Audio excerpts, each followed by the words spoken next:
I've been struggling, I've been out, broke, homeless, I've been through all of those things, but there was a perseverance, a tremendous faith in God, a tremendous hope that allowed me to keep going. The one and only Tyler Perry is a man of many talents.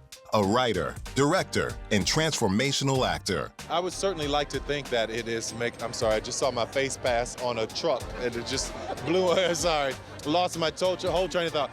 His incredible life story is one of top-of-the-world highs and dark lows. See, this is why it's so important that other men are mentoring boys, because most of my mentors were strong black women, you know, from my mother to my aunt to, you know, Oprah, you know, for people like that. So, but it's good for us to see ourselves, boys, to see other black men doing well. Perhaps it is this roller coaster life of his that allows him to create such unforgettable and relatable characters. He's telling stories about black people that we don't get to see. I feel like we're part of history, because he's definitely going down in history. Join us as we explore the fascinating life and illustrious career of the man of many faces, Tyler Perry. Today, African Americans are starring, co-starring, creating, writing, producing. That's just my everyday. But directing and hosting some of the top shows on television.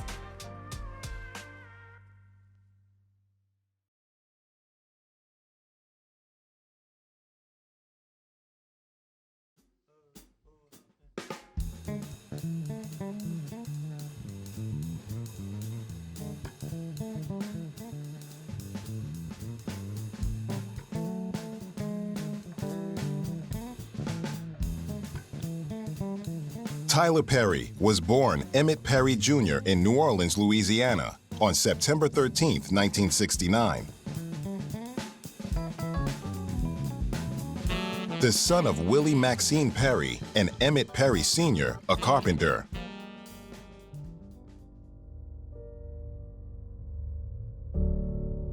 Perry once said his father's answer to everything was to beat it out of you. As a child, Perry once went so far as to attempt suicide in an effort to escape his father's beatings.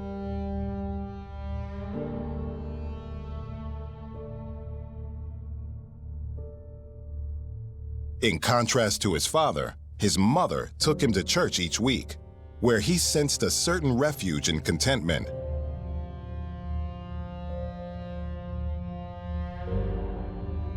At age 16, he had his first name legally changed from Emmitt to Tyler in an effort to distance himself from his father.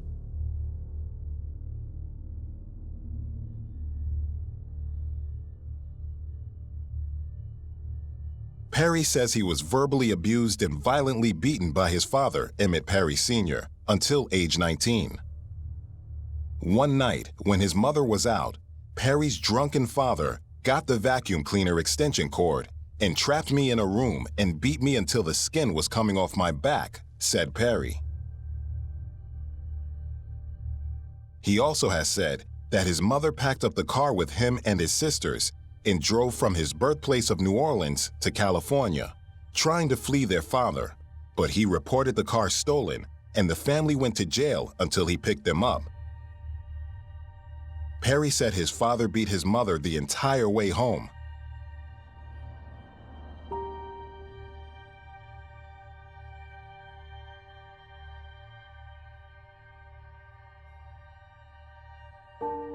Perry, who also attempted suicide twice and later was homeless, has said he got through the hard times by turning to religion.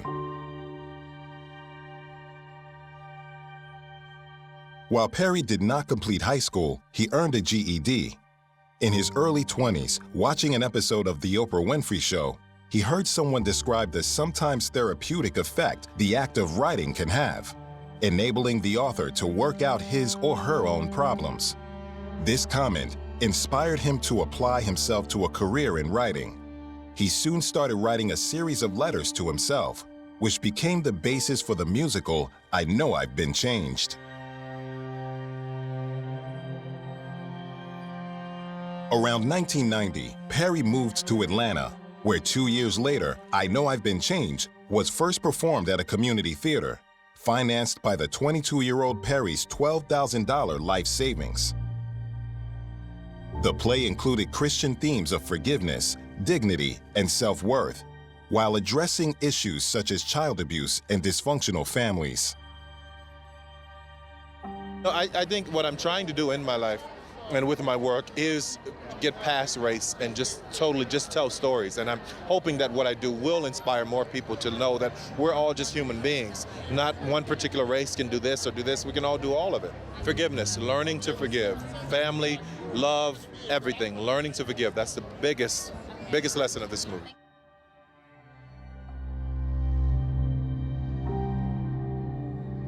The musical initially received a less than stellar reception and was a financial failure. Perry persisted, and over the next 6 years, he rewrote the musical repeatedly, though lackluster reviews continued. In 1998, at age 28, he succeeded in retooling the play and restaging it in Atlanta, first at the House of Blues, then at the Fox Theater. Perry continued to create new stage productions, touring with them on the so-called Chitlin circuit, and developing a large, devoted following among African-American audiences. In 2005, Forbes reported that he had sold more than 100 million in tickets, 30 million in videos of his shows, and an estimated 20 million in merchandise. And the 300 live shows he produces each year are attended by an average of 35,000 people a week. And I remembered, as a kid, the things with my mother and the things she went through. And I often want to speak, I think this is what it is, and if there's some kind of psychological thing that goes on, it may make sense, but it's like the kid in me is speaking to my mother saying, here, this is your gift. You can be this. You can be this person. You can be stronger. So as I write it, I'm hoping as if some other kids out there were going through what I went through and what my mother was going through, that it speaks to them. I Know I've Been Changed was Perry's first major success as a writer. The play focuses on critical issues, including child abuse and rape, and how they are overcome by a strong belief in God. This hard-hitting play used comedy and drama to tell a story of 2 adult survivors of child abuse who became the people that their abusive mother said they would be. It is also the story of how they overcame by the power of God, with a shocking twist at the end.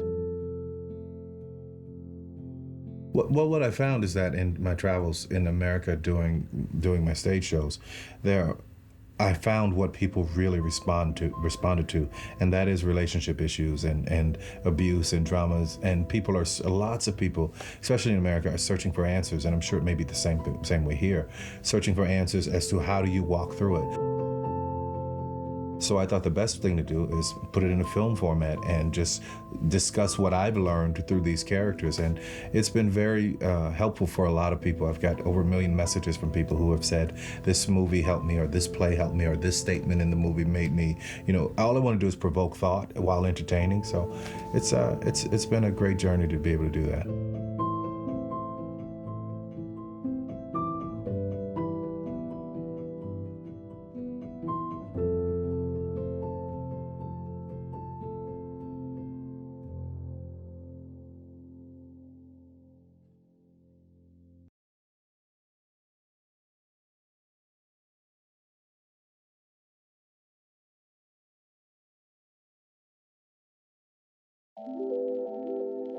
I would certainly like to think that it is I'm sorry, I just saw my face pass on a truck and it just blew, sorry, lost my whole train of thought. Perry raised a $5.5 million budget, in part from the ticket sales of his stage productions, to fund his first movie, Diary of a Mad Black Woman, which went on to gross $50.6 million domestically, while scoring a 16% approval rating at the film review website, Rotten Tomatoes. You want this half? You want this half? He is 8 feet under. 6 feet under. I beat him down 2 more feet. I was mad as hell. I know Taekwondo. And I know whoop, y'all. Come on, bring it out. Peace be still. That keeps me a piece of steel. As long as you got a piece of steel, you're gonna have peace. Load your steel. Thank you, Jesus. Perry made his directorial debut on his next film, an adaptation of Madea's Family Reunion, and has directed all of his subsequent Madea films. On its opening weekend, February 24th to 26th, 2006, Madea's Family Reunion opened at #1 at the box office with $30.3 million. The film eventually grossed $65 million. Perry and his co-stars promoted the film on The Oprah Winfrey Show. As with Diary, almost all of the Madea earnings have been generated in the United States. Perry produced the long-running sitcom Tyler Perry's House of Pain, which ran for 8 seasons from June 21, 2006 to August 10, 2012. The series followed an African-American household of 3 generations. The show demonstrated the family members' serious, true-to-life struggles with faith and love. The show ran in the spring of 2006 as a 10-show pilot. After the successful pilot run, Perry signed a $200 million 100-episode deal with TBS. On June 6, 2007, the first 2 episodes of Tyler Perry's House of Pain ran on TBS. After receiving high ratings, House of Pain entered broadcast syndication. Reruns were played through December 2007 before the second season began. Perry also wrote, directed, and produced the sitcom Meet the Browns, which premiered on TBS on January 7, 2009, and ended on November 18, 2011. Perry's next Lionsgate project, Daddy's Little Girls, starred Gabrielle Union and Idris Elba, and was released in the United States on February 14, 2007. It grossed over $31 million. Perry wrote, directed, produced, and starred in his next film, Why Did I Get Married?, released on October 12, 2007. It opened at #1, grossing $21.4 million that weekend. It is loosely based on his play of the same name.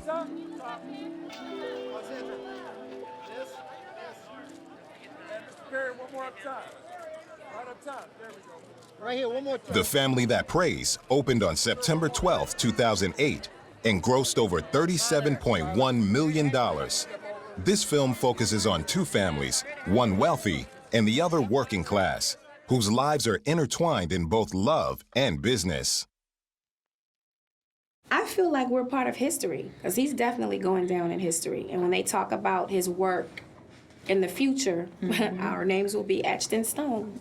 Yeah, that's true. He's the thing that I love about him is that he's telling stories about Black people that we don't get to see. You know, in Hollywood, you only get to see a sliver of our experience. And so it's nice to be able to have all these stories about, you know, I know this happened in my family, or I know a person like that, and you can see yourself reflected, which is refreshing, you know, and it's about time.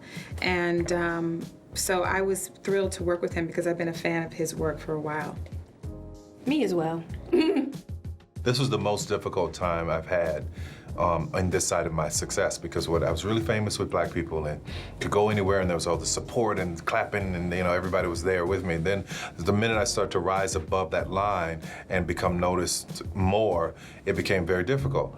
And I was at a point where I was asking, do I want to continue? Do I want to stay in the business? Do I want to continue with this? And I asked myself, am I living or am I existing, or am I becoming a prisoner? That's what I was talking about, protecting the brand. You know, you can't go anywhere, you can't do anything.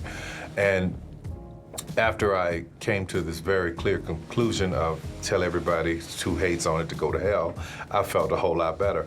But that's what it came out of, people preying on you, people trying to get what you got and that kind of stuff. That's where all this stuff came from.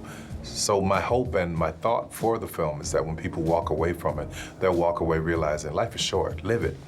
Live it. Take the hand you've got and make it work. From childhood. But what I learned early on is to stop sharing my dreams with people, because you hear all of that all the time. You don't think it will happen. But again, as I was saying, your dream will step in and start to believe. It's really, really phenomenal when that happens, because it's like you give up on it and then something will come along to encourage you. And that's what happened with Ben in this movie. He was a dreamer that stopped dreaming. Yeah, and that's a part of it. But you know what you have to do, though? If you hear that enough, it can start to chip away at your dream. But there is a point in your life where your dream will start to believe for you. Your dream will encourage you. Your dream will give you just enough hope to keep going. You know, I talked to the wardrobe and makeup people. I said, I need a new look, and this is what they came up with. Did you enjoy this character? Yeah, I did. It was really different for me. And he's very, very close to, my father's a construction worker, so the construction knowledge was kind of instant because of that. But I looked more like him than I ever have in anything in this film. Yeah, that was scary. Yeah.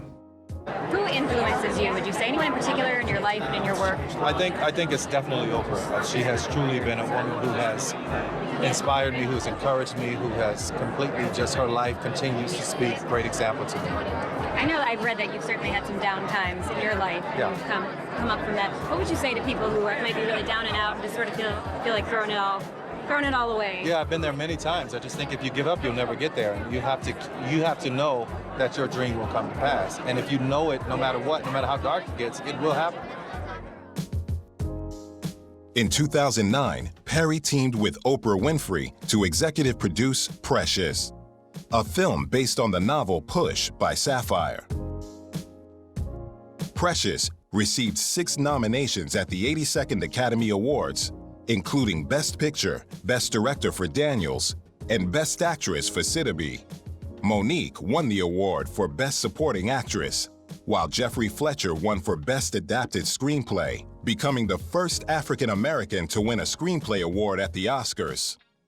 The film, then without a distributor, premiered to acclaim at both the 2009 Sundance Film Festival and the 2009 Cannes Film Festival, under its original title of Push, based on. At Sundance, it won the Audience Award and the Grand Jury Prize for Best Drama, as well as a Special Jury Prize for Supporting Actress Monique. At the Precious' screening at Sundance in January 2009, Tyler Perry announced that he and Oprah Winfrey would be providing promotional assistance to the film, which was released through Lionsgate Entertainment. Precious won the People's Choice Award at the Toronto International Film Festival in September. The film's title was changed from Push to Precious based on the novel Push by Sapphire to avoid confusion with the 2009 action film Push.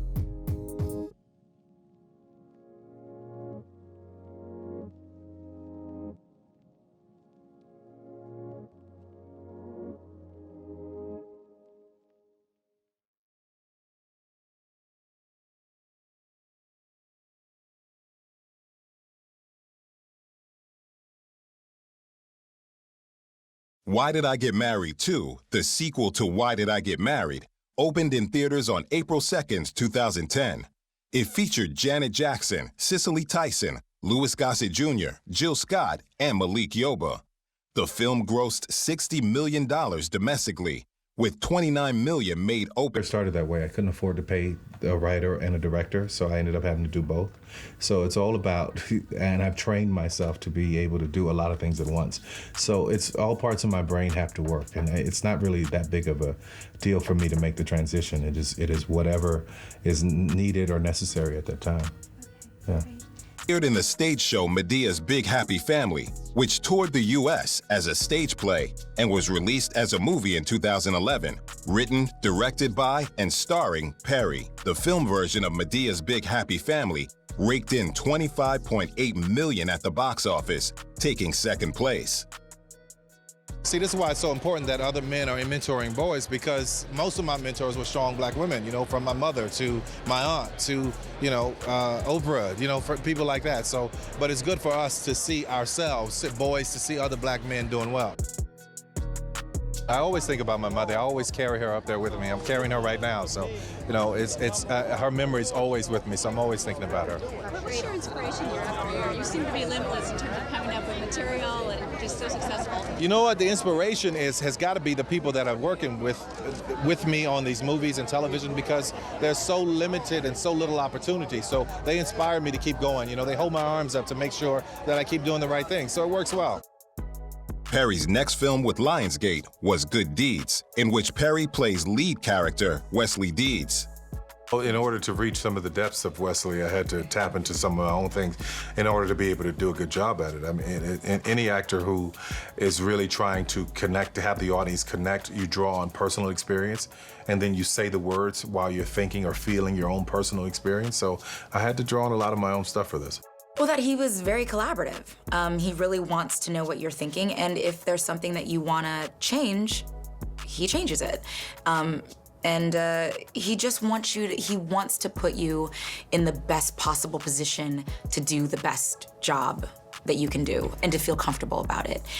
Because he's been in front of and behind the camera, he knows how vulnerable we are as actors, and he approaches his job as a director with care and kindness and consideration, and it's pretty awesome. I don't like being this vulnerable for some reason. It's a bit interesting for me. I'd rather be back here rather than out there, you know what I mean? No, I really liked you like this. Well, I appreciate it, but it's really strange for me. I think I have to get used to it. There's a Southern hospitality to There it. is. Yes, I mean, working in Atlanta in general is a dream. I loved working there. I'd never been there.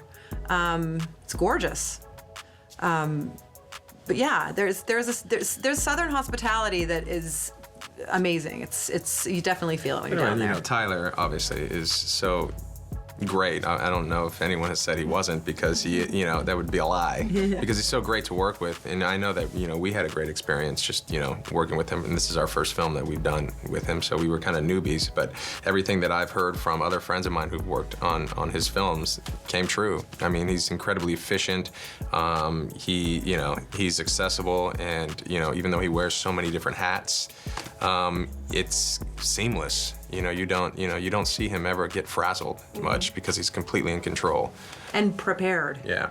It's just Southern. It's everything that people think the South should be. Just laid back, relaxed. There is the tension of keeping moving, but it's very comfortable. So everybody feels like they're at home. There's no yelling and screaming or anything. It's just everybody's comfortable. Everybody's having a good time. Good Deeds is a romantic drama film written, directed by, and starring Perry. The film was released on February 24th, 2012. It is the 10th of 11 films that Perry directed and appears in. As I was writing it, 9 times out of 10 what I'm doing, I'm writing and I'll hear a line and I'll see a person's face. Oh, that's Tandy. I've got to call her. And then write a little bit further. Oh, that's Brian White. Oh, that's Felicia Rashad. So that's how it all worked out with the casting. All right, what's next for you? I, Alex Cross, and The Marriage Counselor comes out in June. I think Alex Cross comes out in October. But you're done with the romantic leading man? For a while, we'll see what happens. We'll see what happens. Perry took over the role of James Patterson's Alex Cross from Morgan Freeman for a new film in the series titled Alex Cross. A good leader knows when to follow, and I had some great people to follow. Rob Cohen's brilliant, so it was really comfortable letting go and having him take control. Did you get a chance to talk to Morgan and say, can I have your blessing? Nope, I did not. I did not want to do that. He played God. You don't call God and say, can I have your blessing to play this role? So you just wait and see. So that's all I did. Is it hard for you to be, I was talking to Edward Burns about this, where you guys have a lot in common, or you're a lot. Yeah, we challenge each other a lot on the set every day, yeah. How so? I was writing and he was writing. I said, I did 5 pages today. How many did you do? So I pushed him a little bit. Fitzgerald Family Christmas is his new movie. It's really great.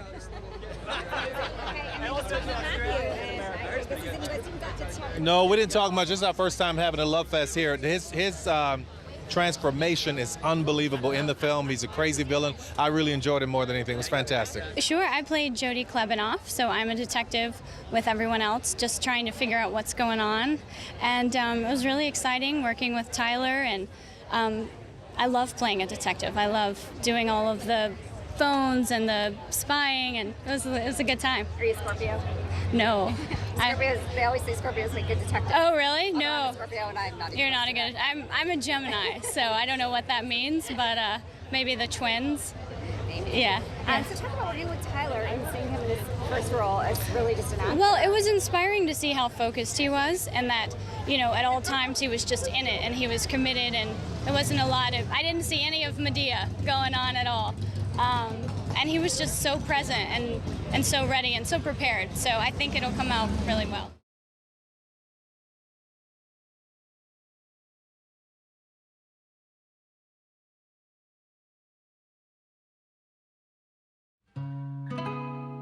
The film opened on October 19, 2012, and received praise from critics and audiences for his role. His performance gained the attention of director David Fincher, who subsequently cast Perry in his 2014 thriller Gone Girl, co-starring with Ben Affleck, Rosamund Pike, and Neil Patrick Harris.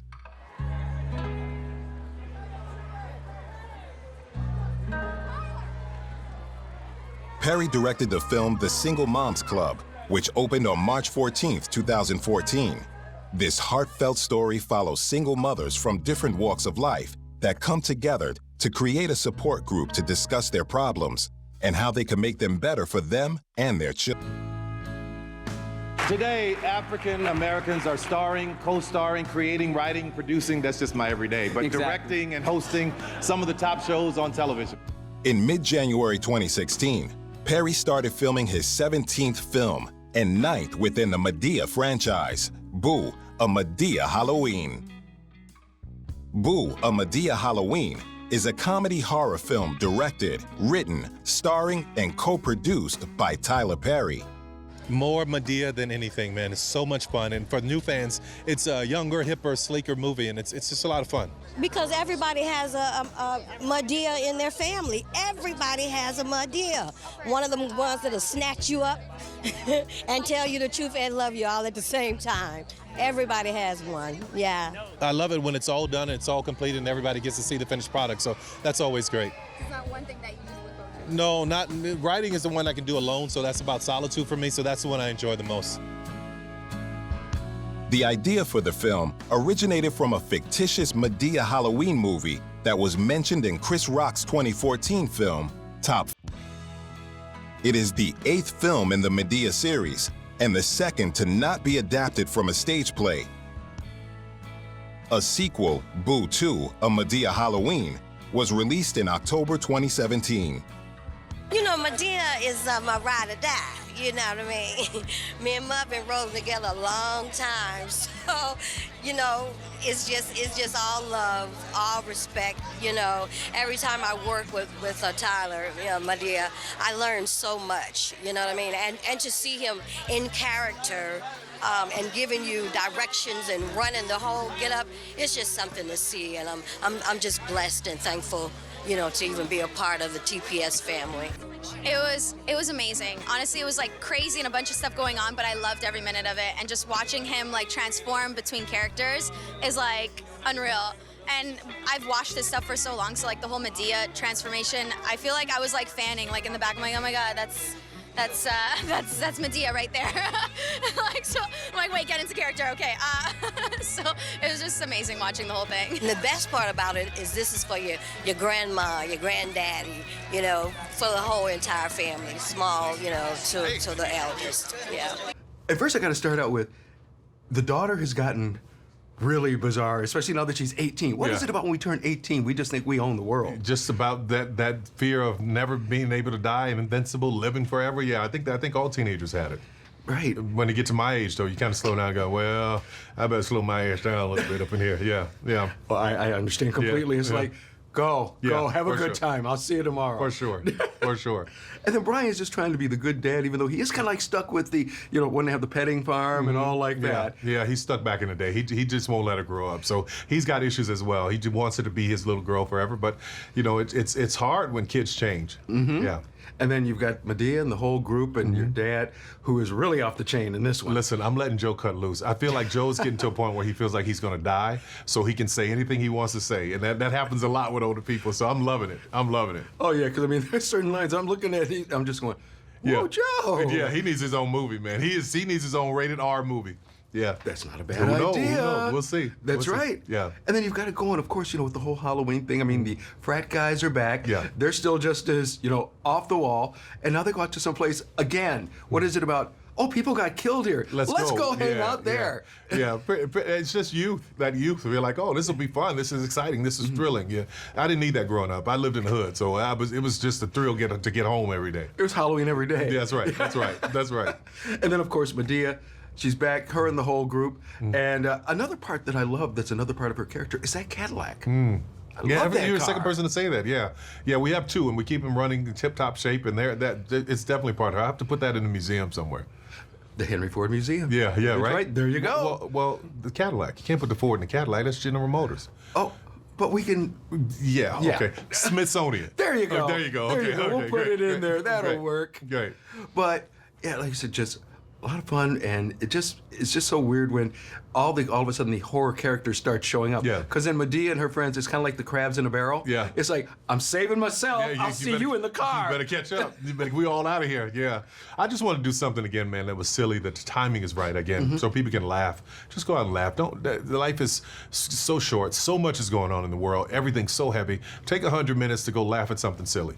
And you're absolutely right. Yeah. Like you said, just something where you're just kind of like going, you know what I mean? I don't have to think. Yep. I can just Yep. sit and watch. Yep, that's right. Laugh, enjoy my popcorn and my soda, and then that's right. Skedaddle. That's right. Quick question. I've thought about this the other day. Out of all the times we've ever talked, and you've been doing Madea for many years, what was the genesis of that character? Eddie Murphy doing the Clumps. I saw him do I had just done Joe. Joe was my first character on stage. And then I saw him do the Clumps. I said, wonder if I could try a female character. Like, who are the funniest women I know? And it was my mother and my aunt. And here I am, almost 20 years later, and she's still going. It's pretty crazy.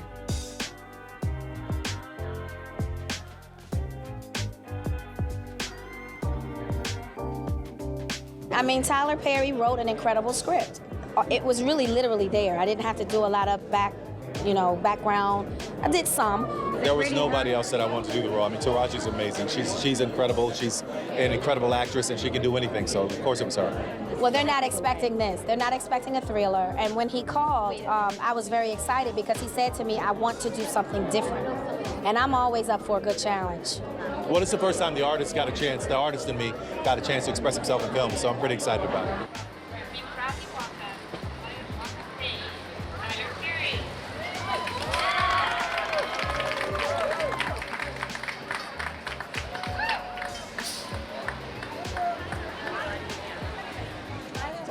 One more.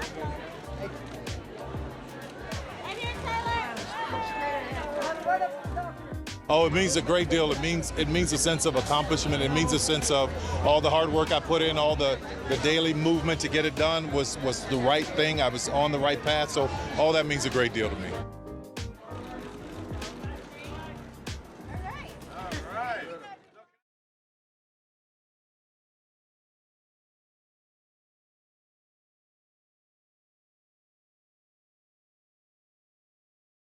For this for me is hard in the sense of having, Idris was talking about this as I was sitting here, we were talking about dreams and when you first got here and what you dreamed of and what you believe.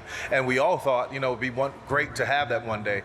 And as I sit here, it is wonderful to have it. And as I'm thinking about it, a star, and I think about what a star is, and I think about a star being liked for so many people. A star you can always see even in darkness. So my hope is that anyone in this town, because I see lots of people come here with their dreams in their hands, and sometimes it doesn't work out or sometimes they give up. And for all those people whose dreams may be on life support, I want you to walk past this star in particular and know that I've been there. I've been struggling, I've been out, broke, homeless, I've been through all of those things, but there was a perseverance, a tremendous faith in God, a tremendous hope that allowed me to keep going. Tyler Perry's love of film and TV isn't limited to his own projects. In 2015, Perry acquired the 330-acre former military base, Fort McPherson, located in Atlanta, which he converted to studios. The studios were used to film the HBO Films/own film version of The Immortal Life of Henrietta Lacks, and is currently in ongoing use for the television series The Walking Dead.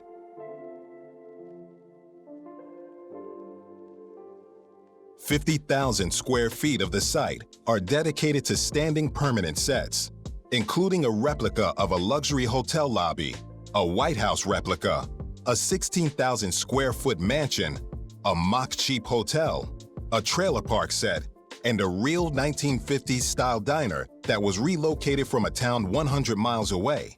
It also hosts 12 sound stages named after highly accomplished African Americans in the entertainment industry. The blockbuster Marvel film, Black Panther, was the first to be filmed on one of the new stages at Tyler Perry Studios, as announced personally by Tyler Perry on his Instagram account on February 19, 2018.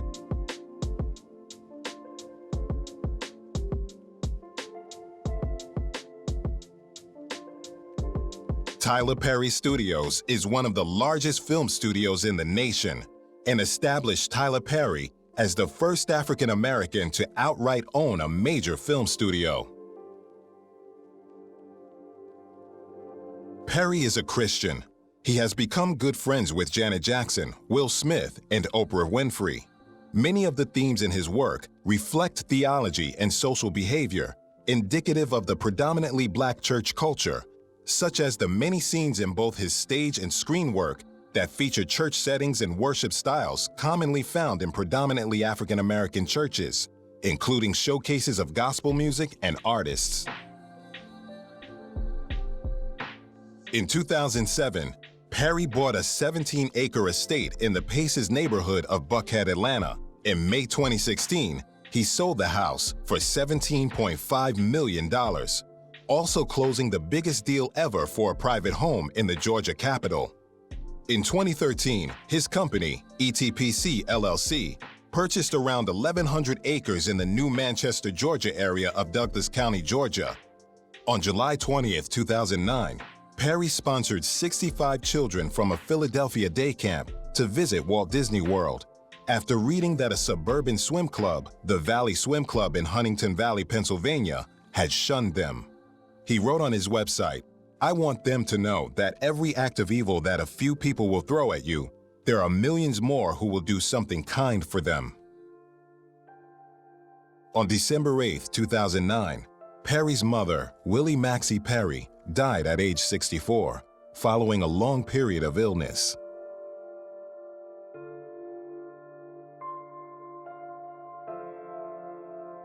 In August 2010, it was reported that he had purchased Dean Gardens, a 58-acre estate in the Atlanta suburb of Johns Creek. He tore down the existing 32,000-square-foot mansion and planned, but never built, a new environmentally friendly home on the property.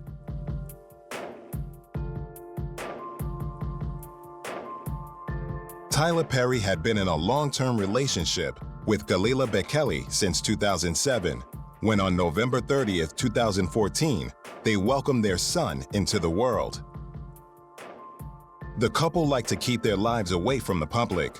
Galila broke the news of her pregnancy to Tyler over FaceTime at the same place he found out his abusive father was not his biological father. How long have you been together? Off and on, 2007, we met at a Prince concert. Prince was performing at the Roosevelt Hotel in a small room, and she walked in, and I was like, "Who's that girl?" Yeah. And how did you ultimately know that this was the person you wanted to build a life with? When I got a call on FaceTime, it was so strange. I was in the very arena that I had played, and I got the test results back, the DNA test, saying that my father wasn't my father. I'm in the exact same arena. A year or two later, I get a FaceTime call, and she's holding up the pregnancy stick. I'm like, I guess this is happening.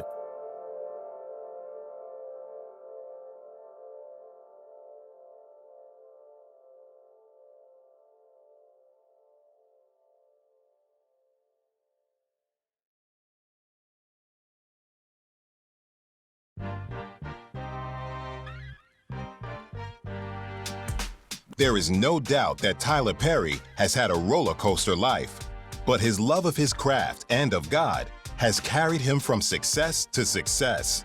Now in his 50s, Tyler Perry shows no signs of slowing down whatsoever, and he will continue to bring hilarious and touching stories to the screen for many years to come. So if you're looking at all of these stars, I'm sure everybody has a story here on this who's been immortalized here. But this one in particular is for the underdogs. This one in particular is for the ones who want to do it their way. This one in particular is for those who want to bring as many people through the door with them as they can. So I am honored, I'm grateful, I'm humbled, I'm a bit confused because it's all so overwhelming right now. I got to take a moment to take it all in. So I am taking this particular moment in and feeling all this love. So God bless you. I thank you. I appreciate you, and God bless you all. God bless you all.